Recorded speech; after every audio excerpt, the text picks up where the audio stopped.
Hi everyone, welcome to my channel once again. I am Ravikumar. ನಿಮ್ಗೆಲ್ಲ ಗೊತ್ತಿರುವ ಹಾಗೆ last ಅಲ್ಲಿ ನಾನು ಎಸ್ ಎ ಲ್ಯಾಬ್ ನ ಎಷ್ಟೋ ಎಕ್ಸ್ಪೆರಿಮೆಂಟ್ ನ ಮಾಡಿದ್ದೀನಿ. ಈಗ ನಾವು ಎಸ್ ಎ ಲ್ಯಾಬ್ ಅಲ್ಲಿ ಎರಡನೇ ಎಕ್ಸ್ಪೆರಿಮೆಂಟ್ ನ ಮಾಡೋಣ. ಯಾವ್ದಪ್ಪ ಅಂತಂದ್ರೆ it is nothing but how to collect the data by using Google form. ನಿಮ್ಗೆಲ್ಲ ಗೊತ್ತೇ ಇದೆ, ಗೂಗಲ್ ಫಾರ್ಮ್ ಅನ್ನೋದು it is one of the very important tool it is you are using to collect the data. ಹಾಗಾದ್ರೆ ಯಾವ ರೀತಿ ಮಾಡೋದು ಅಂತ ನೋಡೋಣ. Welcome to my channel once again. ನೋಡಿ, ಗೂಗಲ್ ಫಾರ್ಮ್ ಮಾಡ್ಬೇಕಾದ್ರೆ ಫಸ್ಟ್ ನಾವೇನ್ ಮಾಡ್ಬೇಕಪ್ಪ ಅಂದ್ರೆ, ನಾವು ಈ ಗೂಗಲ್ ಸರ್ಚ್ ಬಾರ್ ಅಲ್ಲಿ ಗೂಗಲ್ ಫಾರ್ಮ್ ಅಂತ ಟೈಪ್ ಮಾಡಬೇಕು. ಈ ರೀತಿ ಗೂಗಲ್ ಫಾರ್ಮ್ ಅಂತ ಟೈಪ್ ಮಾಡಿದಾಗ ನಿಮಗೆ ಗೂಗಲ್ ಫಾರ್ಮ್ ಅನ್ನೋದು ಇದು ಓಪನ್ ಆಗುತ್ತೆ. ಸೊ ಈ ತರ ನೋಡಿದಾಗ ನಿಮ್ಗೆ ಇಲ್ಲಿ ಎರಡು ತರ ಆಪ್ಷನ್ಸ್ ಇರುತ್ತೆ. Google form online work creator, Google workspace ಅಂತ ಇರುತ್ತೆ, ಗೂಗಲ್ ಫಾರ್ಮ್ ಸೈನ್ ಇನ್ ಅಂತ ಇರುತ್ತೆ. ನೀವು ಗೂಗಲ್ ಫಾರ್ಮ್ ಸೈನ್ ಇನ್ ಮೇಲೆ ಕ್ಲಿಕ್ ಮಾಡಿ. ಆ ತರ ಕ್ಲಿಕ್ ಮಾಡಿದಾಗ ನಿಮ್ಗೆ ಗೂಗಲ್ ಫಾರ್ಮ್ ಅನ್ನೋದು ಈ ರೀತಿಯಾಗಿ ಓಪನ್ ಆಗುತ್ತೆ. ಸೊ ನೀವು ಆಲ್ರೆಡಿ ಸೈನ್ ಇನ್ ಮಾಡಿರುವಂತವ್ರಾಗಿದ್ದು ನೋಡಿ, ನಾನು ಆಲ್ರೆಡಿ ಅಕೌಂಟ್ ಓಪನ್ ಆಗಿದೆ, ಹಾಗಾಗಿ ಡೈರೆಕ್ಟ್ ಆಗಿ ಗೂಗಲ್ ಫಾರ್ಮ್ ಓಪನ್ ಆಗ್ತಿದೆ. ಕೆಲವರಿಗೆ ಡೈರೆಕ್ಟ್ ಆಗಿ ಓಪನ್ ಆಗೋ ಚಾನ್ಸಸ್ ಇರೋದಿಲ್ಲ, ಸೈನ್ ಇನ್ ಅಂತ ಕೇಳುತ್ತೆ. ಅವ್ರು ನೀವೇನ್ ಮಾಡ್ಬೇಕು, ಮತ್ತೆ ಸೈನ್ ಇನ್ ಮಾಡ್ಬೇಕಾಗುತ್ತೆ. ಸೊ ಇನ್ನು ಆಲ್ರೆಡಿ ಗೂಗಲ್ ಫಾರ್ಮ್ ಯೂಸ್ ಮಾಡ್ತಾ ಇರೋದ್ರಿಂದ ಅಕಸ್ಮಾತ್ ಇದನ್ನ ಕ್ಲಿಕ್ ಮಾಡಿದ್ರೆ ಏನಾಗುತ್ತೆ ಅನ್ನೋದಾದ್ರೆ, ಈ ರೀತಿಯಾಗಿ ನಿಮ್ಗೆ ಬ್ಲಾಗ್ ಓಪನ್ ಆಗುತ್ತೆ. ಬಟ್ ಇಲ್ಲೂ ಕೂಡ ನೋಡಬಹುದು, ನೀವು Google form try forms for work ಅಂತ ಇದೆ, ಗೋ ಟು ಫಾರ್ಮ್ಸ್ ಅಂತ ಇದೆ. ಈ ತರ ಬಂದ ಕೂಡ ನೀವೇನ್ ಮಾಡಿ, ಡೈರೆಕ್ಟ್ ಆಗಿ ಗೋ ಟು ಫಾರ್ಮ್ಸ್ ಹೋಗಿ. ಓಕೆನಾ? ಸೊ ಈ ತರ ಬಂದಾದ್ಮೇಲೆ ಇದನ್ನ ನೀವು ಮೊಬೈಲ್ ಅಲ್ಲಿ ಕೂಡ ಮಾಡಬಹುದು. ಮೊಬೈಲ್ ಅಲ್ಲಿ ಮಾಡ್ಬೇಕಾದ್ರೆ ಏನ್ ಮಾಡ್ಬೇಕಪ್ಪ ಪ್ರೊಸೀಜರ್ ಅನ್ನೋದಾದ್ರೆ, ನಾವು ಅಬ್ಸರ್ವ್ ಈಗ ನೀವು ನೋಡ್ತಾ ಇರುವಂತ ಮೊಬೈಲ್ ಸ್ಕ್ರೀನ್ ಅಲ್ಲಿ ಅಲ್ಲೂ ಕೂಡ ಸೇಮ್ ಪ್ರೊಸೀಜರ್. ನೀವು ಗೂಗಲ್ ಕ್ರೋಮ್ ನ ಓಪನ್ ಮಾಡಿ. ನಿಮಗೆ ಗೂಗಲ್ ಫಾರ್ಮ್ ಅಂತ ಸಪರೇಟ್ ಆಗಿ ಮೊಬೈಲ್ ಆಪ್ ಏನಿಲ್ಲ, ಹಾಗಾಗಿ ಗೂಗಲ್ ಕ್ರೋಮ್ ಅಲ್ಲಿ ನೀವು ಗೂಗಲ್ ಫಾರ್ಮ್ಸ್ ಸರ್ಚ್ ಮಾಡಿ. ಸೊ ಈ ತರ ಸರ್ಚ್ ಮಾಡಿದಾಗ ಏನಾಗುತ್ತೆ, ನಿಮ್ಗೆ forms app for Google forms ಅಂತ ಇದೆ. ಬಟ್ ಇಲ್ಲಿ ಬೇಜಾನ್ ಬೇರೆ ಬೇರೆ ತರ ಆಪ್ಸ್ ಇರ್ತವೆ. ಇದು ಗೂಗಲ್ ಇಂದಾನೇ ಸರ್ಟಿಫೈಡ್ ಆಗಿರೋದಿಲ್ಲ, ಹಾಗಾಗಿ ನೀವು ಆಪ್ಸ್ ನ ಯೂಸ್ ಮಾಡಕ್ ಹೋಗ್ಬೇಡಿ. ನೀವೇ ನೋಡ್ಬೋದು, ಇಲ್ಲಿ ಕೆಳಗಡೆ ಆರ್ನವಿನ್ ಜಿಂದಾಲ್ ಅಂತ ಇದೆ. So it is not by Google. ಹಾಗಾದ್ರೆ ನಾವೇನ್ ಮಾಡ್ಬೇಕು, ಇಲ್ಲೂ ಕೂಡ ಗೂಗಲ್ ಸೈನ್ ಇನ್ ಮೇಲೆ ಕ್ಲಿಕ್ ಮಾಡ್ಬೇಕು. ಈ ರೀತಿಯಾಗಿ ಗೂಗಲ್ ಸೈನ್ ಇನ್ ಮೇಲೆ ಕ್ಲಿಕ್ ಮಾಡಿದಾಗ ನಿಮ್ಗೆ ಯಾವ ರೀತಿಯಾಗಿ ಡೆಸ್ಕ್ಟಾಪ್ ಅಲ್ಲಿ ಓಪನ್ ಆಗಿದ್ಯೋ, ನೀವು ಇಲ್ಲಿ ನೋಡ್ತಾ ಇದ್ದೀರಲ್ವಾ, ಡೆಸ್ಕ್ಟಾಪ್ ಅಲ್ಲಿ ಓಪನ್ ಆಗಿರುವಂತದ್ದೇ ಕೂಡ ಇಲ್ಲೂ ಕೂಡ ಕಾಣಿಸುತ್ತೆ. ಓಕೆನಾ? ಸೊ ಈ ತರ ಬಂದಾಗ ನೀವೇನ್ ಮಾಡಿ, ಇಲ್ಲಿ ನೀವು ಈಗ ಸಿಸ್ಟಮ್ ಅಲ್ಲಿ ತೋರಿಸ್ತಾ ಇದೀನಿ ನೋಡಿ, ಸಿಸ್ಟಮ್ ಅಲ್ಲಿ ಪ್ಲಸ್ ಮೇಲೆ ಕ್ಲಿಕ್ ಮಾಡಿ. ಪ್ಲಸ್ ಮೇಲೆ ಕ್ಲಿಕ್ ಮಾಡಿದಾಗ ನಿಮಗೆ ಸೇಮ್ ನೋಡಿ, ಈಗ ಮೊಬೈಲ್ ಅಲ್ಲಿ ಮತ್ತೆ ನಿಮ್ಮ ಡೆಸ್ಕ್ಟಾಪ್ ಅಲ್ಲಿ ಕಾಣಿಸೋದು ಒಂದೇ ಇದೆ. ಡೆಸ್ಕ್ಟಾಪ್ ಅಲ್ಲಿ ಇರುವುದ್ರಲ್ಲಿ ನೀವೇನ್ ಮಾಡಿ, ಟೈಪ್ ಮಾಡಿ ಏನಂತ. ಈಗ ನೀವು ಒಂದು ಟೈಟಲ್ ಕೊಡಬೇಕು ಅಂತ ಇಟ್ಕೊಳ್ಳಿ. ಆ ಟೈಟಲ್ ನ ನಾವು ಇಲ್ಲಿ ಕೂಡ ಕ್ಲಿಕ್ ಮಾಡಬಹುದು. ಫಾರ್ ಎಕ್ಸಾಂಪಲ್, ನನಗೀಗ ನಾನು ಸ್ಟೂಡೆಂಟ್ ಡೇಟಾನ ಕಲೆಕ್ಟ್ ಮಾಡ್ತಾ ಇದ್ದೀನಿ. So let us take that student data ಅಂತ ಹೋಗೋಣ. ಸ್ಟೂಡೆಂಟ್ ಡೇಟಾ ಅಂತ ನೇಮ್ ಮಾಡಿದ್ದೀನಿ ನಾನೀಗ. ಇದು ನಾನು ಕೊಟ್ಟಿರುವಂತಹ ನೇಮ್, ಯಾವ್ದಕ್ಕೆ, ಗೂಗಲ್ ಫಾರ್ಮ್ ಗೆ ಕೊಟ್ಟಿರುವಂತ ನೇಮು.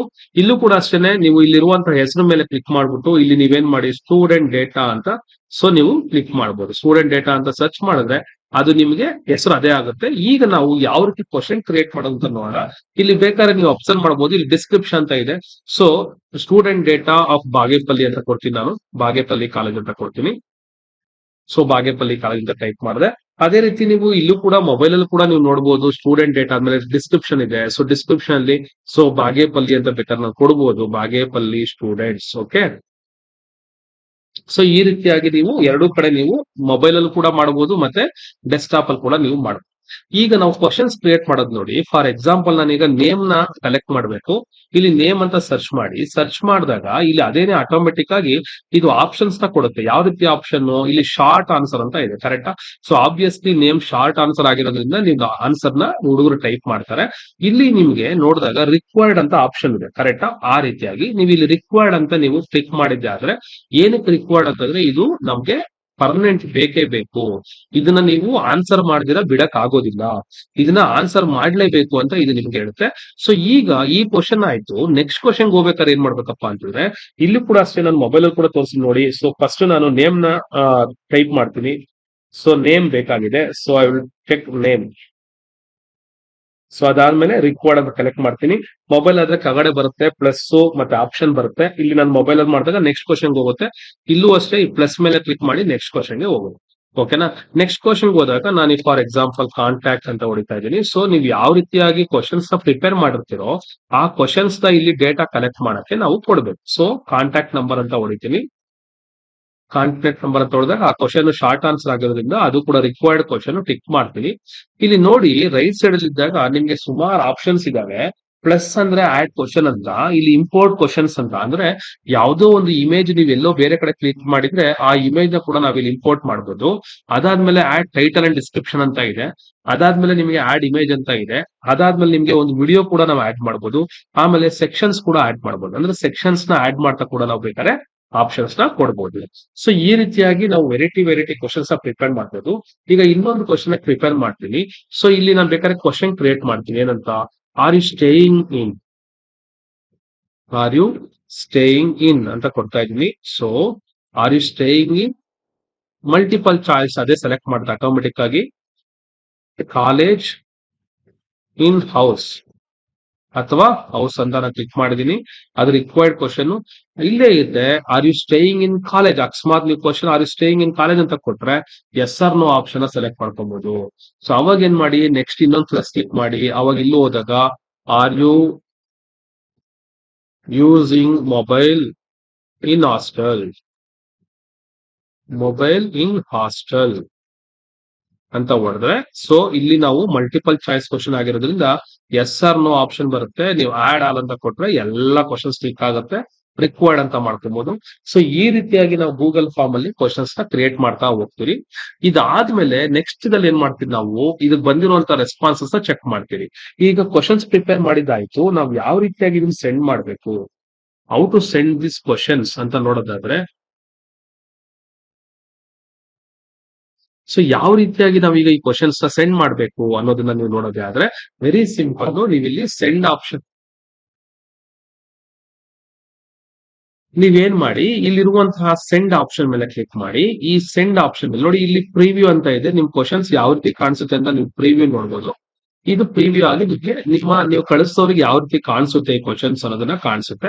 ಸೊ ಅದಾದ್ಮೇಲೆ ನನಗೆ ಇಲ್ಲಿ ನಾವು ಕಲರ್ಸ್ ನ ಕಸ್ಟಮ್ ಥೀಮ್ ಅಂತ ಇದೆ. ನೀವು ಥೀಮ್ ಬೇಕಾದ್ರೆ ಚೇಂಜ್ ಮಾಡ್ಕೋಬಹುದು. ಸೊ ಅಲ್ಲಿರುವಂತಹ ಕಲರ್ಸ್ ಬ್ಯಾಕ್ ಗ್ರೌಂಡ್ ಚೇಂಜಸ್ ಆಗುತ್ತೆ ಅಷ್ಟೇನೆ. ಇಲ್ಲಿ ಬ್ಯಾಕ್ ಗ್ರೌಂಡ್ ಕಲರ್ ನೋಡ್ತಾ ಇದ್ದೀರಾ. ಅದಕ್ಕೆ ಬೇಕಾದ್ರೆ ಹೆಡರ್ ಗೆ ಒಂದು ಇಮೇಜ್ ಅನ್ನ ಕೂಡ ನೀವು ಬೇಕಾದ್ರೆ ಹಾಕೋಬಹುದು. ಸೊ ಇಲ್ಲಿ ಇಮೇಜಸ್ ಕಾಣಿಸ್ತಾ ಇದೆ ನಿಮಗೆ. ನನಗೆ ಒಂದು ಇಮೇಜ್ ಹಾಕ್ತೀನಿ ಅಂತ ಇಟ್ಕೊಳ್ಳಿ. ಸೊ ಇನ್ಸರ್ಟ್ ಇಮೇಜ್ ಅಂತ ಕೊಡ್ತೀನಿ. ಸೊ ನಿಮ್ಗೆ ಅಲ್ಲಿ ಇವಾಗ ಏನಾಗುತ್ತೆ, ಒಂದು ಹೆಡರ್ ಗೆ ಒಂದು ಇಮೇಜ್ ಕಾಣಿಸುತ್ತೆ. ಅಂದ್ರೆ ನೀವೀಗ ಫಾರ್ ಎಕ್ಸಾಂಪಲ್ ಯಾವುದೋ ಒಂದು ಕಾಲೇಜ್ ಬಗ್ಗೆ ಇನ್ಫಾರ್ಮೇಶನ್ ಅಂತ ಕೊಟ್ಟಾಗ ನೀವು ಬೇಕಾದ್ರೆ ನೀವು ಇಲ್ಲಿ ಇನ್ಸರ್ಟ್ ಇಮೇಜಸ್ ಗೆ ಹೋಗಿ ನೀವು ಯಾವ ರೀತಿ ಬೇಕು ಏನು ಅನ್ನೋದು ಕೂಡ ಇಲ್ಲಿ ನೀವು ಇಲ್ಲೇ ಆಗಿರುವಂತ ಫೋಟೋಸ್ ಕೂಡ ಅಪ್ಲೋಡ್ ಮಾಡಬಹುದು. ನೀವು ಫೋಟೋಸ್ ನೀವು ಗೂಗಲ್ ಫೋಟೋಸ್ ಕೂಡ ಹಾಕ್ಬೋದು. ಅಥವಾ ಇಲ್ಲೇ ಇದೆ ಇಲ್ಲಿ ವರ್ಕ್ ಅಂಡ್ ಸ್ಕೂಲ್ ಅಂತ ಇದೆ. ನಾನೀಗ ಸ್ಕೂಲ್ ಬಗ್ಗೆ ಮಾಡ್ತಾ ಇದ್ದೀನಿ, ಅದಕ್ಕೆ ನಾನು ಬೇಕಾದ್ರೆ ಈ ಒಂದು ಲ್ಯಾಬ್ ಬಗ್ಗೆ ಹಾಕ್ತೀನಿ. ಸೊ ಈ ರೀತಿಯಾಗಿ ನೀವು ಇಮೇಜಸ್ ನ ಕೂಡ ಹೆಡರ್ ಗೆ ನೀವೇ ಓನ್ ಆಗಿ ಹಾಕ್ಬೋದು. ಮತ್ತೆ ಫಾಂಟ್ ಕೂಡ ಚೇಂಜ್ ಮಾಡಬಹುದು. ಇಲ್ಲಿ ಹೆಡರ್ ಫಾಂಟ್ ಇದೆ, ಇಲ್ಲಿರುವಂತಹ ಫಾಂಟ್ ನ ನೀವು ಬೇಕಾದ್ರೆ ಚೇಂಜ್ ಮಾಡೋದ್ರಿಂದ ನಿಮ್ಗೆ ಫಾಂಟ್ ಕೂಡ ಚೇಂಜಸ್ ಆಗುತ್ತೆ. ನೋಡಿ, ಸ್ಟೂಡೆಂಟ್ ಡೇಟಾ ಒಂದು ಬೇರೆ ಬಂತು. ಸೊ ಈ ರೀತಿಯಾಗಿ ನೀವು ಯಾವ ರೀತಿ ಬೇಕೋ ಆ ತರ ಫಾಂಟ್ ಕೂಡ ನೀವು ಕೊಡಬಹುದು. ಓಕೆನಾ? ಸೊ ಇದೆಲ್ಲ ಥೀಮ್ ಬಗ್ಗೆ. ಇನ್ನು ನಾವು ಇದನ್ನ ಸೆಂಡ್ ಮಾಡೋದು ಯಾವ ರೀತಿ, ವೆರಿ ಸಿಂಪಲ್. ಸೆಂಡ್ ಮಾಡಕ್ಕೆ ಸೆಂಡ್ ಆಪ್ಷನ್ ಅಂತ ಕ್ಲಿಕ್ ಮಾಡಿದ್ರೆ, ಸೊ ಇದೇ ಫೆಸಿಲಿಟೀಸು ನಿಮ್ಮ ಮೊಬೈಲ್ ಅಲ್ಲಿ ಕೂಡ ಇದೆ. ನೀವು ಅದನ್ನ ಅಬ್ಸರ್ವ್ ಮಾಡಬಹುದು. ಈಗ ಇದೇ ನೀವೇನ್ ಮಾಡ್ಬೇಕು, ಸೆಂಡ್ ಅಂತ ಹೊಡೆದಿದ್ದೆ ಆದ್ರೆ ಇಲ್ಲಿ ನಿಮಗೆ ಮೇಲ್ ಐಡಿ ಇದೆ, ಲಿಂಕ್ ಇದೆ, ಮತ್ತೆ ಇಲ್ಲಿ ಆಪ್ಷನ್ ಇದೆ. ಸೊ ನೀವು ಮೇಲ್ ಐಡಿ ಅದು ಸೆಲೆಕ್ಟ್ ಮಾಡ್ಕೊಳ್ಳಿ, ಲಿಂಕ್ ಅದು ಸೆಲೆಕ್ಟ್ ಮಾಡ್ಕೊಳ್ಳಿ, ಅಥವಾ ನೀವು ಅದಕ್ಕೆ ಎಂಬೆಡೆಡ್ ಅಂತ ಕರೀತಾರೆ, ನಮ್ಗೆ ಅದು ಬೇಕಾಗಿಲ್ಲ. ಸೊ ಈಗ ಮೇಲ್ ಐಡಿ ಮತ್ತೆ ನಾವೀಗ ಲಿಂಕ್ ಹೋಗೋಣ. ಈ ಲಿಂಕ್ ಕ್ಲಿಕ್ ಮಾಡಿದಾಗ ಶಾರ್ಟ್ ಅನ್ ಯುವರ್ URL ಅಂತ ಬರುತ್ತೆ. ಈ ಶಾರ್ಟ್ ಮಾಡುವಂತ URL ನ ನೀವು ಇಲ್ಲಿ ಕಾಪಿ ಮಾಡ್ಕೊಂಡು ನಿಮ್ಗೆ ಡೈರೆಕ್ಟ್ ಆಗಿ ಬೇಕಾದ್ರೆ ಫೇಸ್ಬುಕ್ ಅಲ್ಲಿ ಶೇರ್ ಮಾಡಕ್ ಅವಕಾಶ ಕೊಟ್ಟಿದ್ದಾರೆ. ಇಲ್ಲ ಅಂತಂದ್ರೆ ನೀವು ಈ ಕಾಪಿ ಮಾಡಿದನ್ನ ನೀವೇನ್ ಮಾಡ್ಬೇಕು, ನೀವು ವಾಟ್ಸಪ್ ಗೆ ಹೋಗ್ಬಿಟ್ಟು ನೀವೇನ್ ಮಾಡ್ಬೋದು, ಶೇರ್ ಮಾಡಬಹುದು. ಸೊ ನಿಮ್ಮ ವಾಟ್ಸಪ್ ಅನ್ನ ಮೊಬೈಲ್ ಅಲ್ಲಿ ಓಪನ್ ಮಾಡ್ಕೊಂಡಿದ್ರೆ ನೀವು ಶೇರ್ ಮಾಡಬಹುದು. ಇಲ್ಲ ಅಂದ್ರೆ ನಿಮ್ಮ ಮೇಲ್ ಐಡಿ ಕಳಿಸ್ಕೊಳ್ಳಿ. ಇದನ್ನ ನೀವು ಫಸ್ಟ್ ನಿಮ್ಮ ಮೇಲ್ ಐಡಿಗೆ ನೀವು ಯಾವ ಮೇಲ್ ಐಡಿ ಬೇಕು, ಸೊ ಆ ಮೇಲ್ ಐಡಿಗೆ ಡೈರೆಕ್ಟ್ ಆಗಿ ನೀವೇನ್ ಮಾಡ್ಬೋದು, ಸೆಂಡ್ ಮಾಡಬಹುದು. ಅಥವಾ ನಿಮ್ಮ ಮೇಲ್ ಐಡಿಗೆ ನೀವು ಕಳಿಸ್ಕೊಂಡು ಕೂಡ ನೀವೇನ್ ಮಾಡ್ಬೋದು, ಫರ್ದರ್ ಬೇಕಾದ್ರೆ ಇನ್ನೊಬ್ಬರಿಗೆ include form and email. So include form in email ಅಂತಂದ್ರೆ ಇಮೇಲ್ ಅಲ್ಲಿ ಅದನ್ನ ಫಾರ್ಮ್ ನ ರಿಜಿಸ್ಟರ್ ಮಾಡಿ ಅಂತ ಸೆಂಡ್ ಅಂತ ಹೊಡೆದು ಹೋಗುತ್ತೆ. ಅಥವಾ ನೀವೇನ್ ಮಾಡಿ, ಇಲ್ಲಿ ಸೆಂಡ್ ಮಾಡೋ ಹತ್ರ ಹೋಗಿ ಲಿಂಕ್ ಕಾಪಿ ಮಾಡ್ಕೊಂಡು ಈ ಕಾಪಿ ಆಗಿರೋದನ್ನ ನೀವೇನ್ ಮಾಡ್ಬೋದಪ್ಪ ಅಂದ್ರೆ ವಾಟ್ಸ್ಆಪ್ ಅಲ್ಲಿ ಸೆಂಡ್ ಮಾಡಬಹುದು. So this is about what how to form the Google form. Okay, thank you very much for watching.